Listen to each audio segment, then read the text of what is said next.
सोनिका जियाल और आप देख रहे हैं नेशनल न्यूज मीडिया चैनल। चलिए आपको दिखाते हैं हर राज्य से जुड़ी सामाजिक, राजनीतिक और अपराध से जुड़ी खबरें। शब्द से सभी दुखों का निवारण होता है। सोहम महाराज। यथार्थ गीता के प्रणेता तत्व दृष्टा महापुरुष परमहंस स्वामी श्री अलगड़ानंद जी महाराज के शिष्य सोहम महाराज जी ने गोंडा जनपद के वजीरगंज में स्थित एसटी जोसेफ विद्यालय में यथार्थ गीता का वितरण भी किया और उसके उपदेशों को भी शिक्षकों और छात्रों में बताया। उन्होंने प्रवचन कार्यक्रम का आयोजन भी किया जिसमें यथार्थ गीता पर विस्तार से जानकारी दी। उन्होंने बताया कि यथार्थ गीता सृष्टि की सर्वश्रेष्ठ विद्या है और गुरुदेव भगवान सृष्टि का सर्वश्रेष्ठ सद्गुरु है। इसमें वही विद्या है, यह आदि ग्रंथ है। इसमें वह विद्या है जिससे रत्नाकर, वाल्मीकि, अंगुलिमाल अरिहंत हो गया और माता शबरी, रैदास, कबीर, नानक आदि महापुरुषों की एक लंबी फहरिस्त यथार्थ गीता में वर्णित ब्रह्म विद्या की देन है। पूज्य गुरुदेव भगवान स्वामी अलगड़ानंद महाराज के शिष्य सोहम महाराज ने उपस्थित लोगों को संबोधित करते हुए कहा कि ओम शब्द से सभी दुखों का निवारण होता है। उन्होंने शिक्षक और छात्रों में यथार्थ गीता ज्ञान को पढ़ाने का उपदेश दिया। वहीं उक्त कार्यक्रम में हिंदी व अंग्रेजी भाषा में यथार्थ गीता पुराण का वितरण 251 लोगों में किया गया। इस दौरान सुशील कुमार जायसवाल, शिव कुमार तिवारी, आशीष द्विवेदी, ओम द्विवेदी, प्रमोद द्विवेदी, कुमार झा सहित विद्यालय के सैकड़ों छात्र व अन्य मौजूद रहे। लेकिन गीता का जो योग है, महर्षि पतंजलि ने जिस योग की चर्चा किया है वो आध्यात्मिक है और ईश्वर से कनेक्टेड महापुरुष द्वारा वह योग की क्रिया प्रारंभ होती है। तो उस आध्यात्मिक योग की क्रिया, योग का मतलब पहले समझना होगा कि आखिर योग है क्या। ये जो योगा सिखाया जा रहा है, जो अमेरिका में पूरे विश्व में योगा टीचर जो जगह जगह घूम करके योगासन करा रहे हैं, उसका नाम योग नहीं है। वह तो शरीर को फिटनेस बनाए रखने के लिए योगासन हो सकता है। लेकिन जिस योग की बात भगवान कृष्ण अर्जुन को कह रहे हैं, अर्जुन तस्मात् योगी भवामि। भगवान कृष्ण ने अर्जुन को उपदेश दिया महाभारत के युद्ध के समय में, लेकिन योद्धा के रूप में अर्जुन था। लेकिन भगवान कहीं अपने 7 श्लोक में अर्जुन से ये यही कहा कि अर्जुन तस्मात् योद्धा भवामि। युद्ध करने की बात भगवान ने कहा अर्जुन को कि तस्मात् सर्वेषु कालेषु माम स्मरण युद्ध च। अर्जुन तू हर समय मेरा ये स्मरण कर और युद्ध कर। लेकिन अर्जुन को कहा क्या? अर्जुन पूरे 7 श्लोक में कहीं भी आप पूरे श्रीमद् भगवद गीता में आप ये नहीं पढ़ पाएंगे कि अर्जुन वो भगवान का अर्जुन तस्मात् योद्धा भवामि, अर्जुन की योद्धा पर युद्ध करने की बात भगवान ने क्या कहते हैं।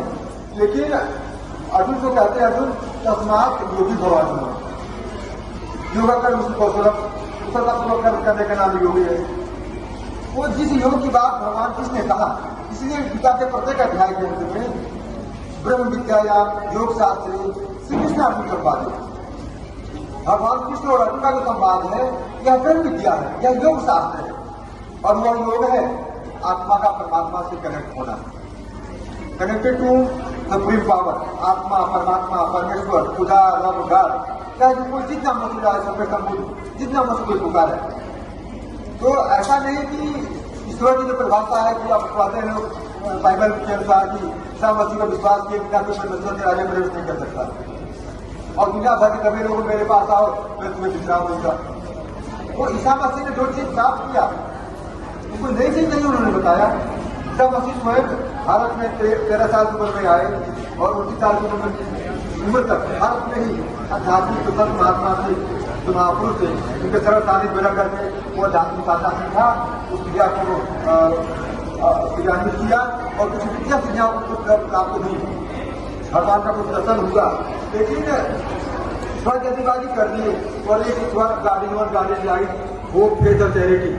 बाइबल का सबसे मुख्य सार है क्या कहा कि गॉड इज लाइट, वो परमात्मा प्रकाश स्वरूप है और उसको पाने का तरीका बताया।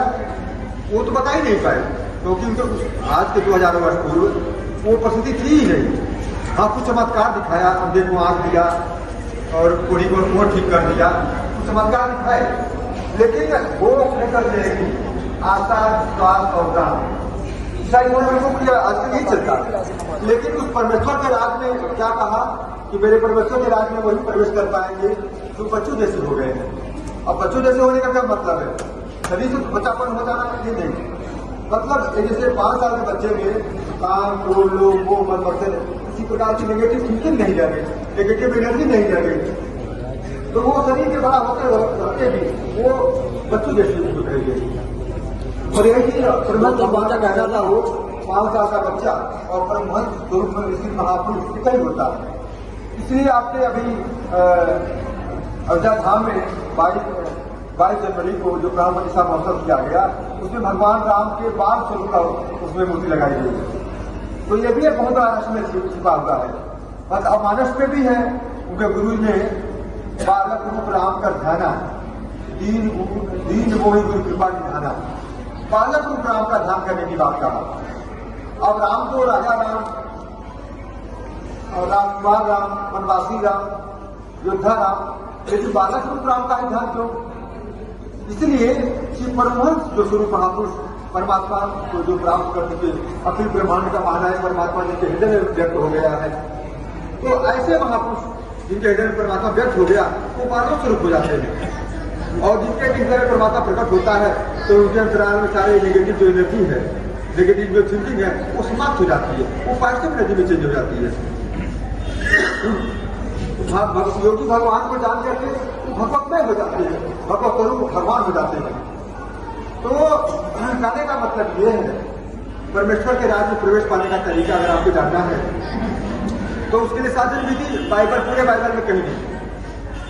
और हाँ, इतना अवश्य है, बाइबल और कुरान का जो पहला जो शब्द है ओमेन और नमस्कार दोस्तों, मैं बांकीलाल निषाद पड़ाव, अम्बेडकर नगर। आज यहाँ श्री परमहंस आश्रम मुस्तफाबाद जलालपुर तहसील के अंतर्गत श्री परमहंस आश्रम पर भंडारे का आयोजन हुआ। यथार्थ गीता का वितरण किया गया और यहाँ पर उपस्थित पूज्य रावण महाराज जी, पूज्य मिस्त्री बाबा, पूज्य आशीष बाबा के सौजन्य से हर माह के प्रथम रविवार को भंडारे का आयोजन होता है।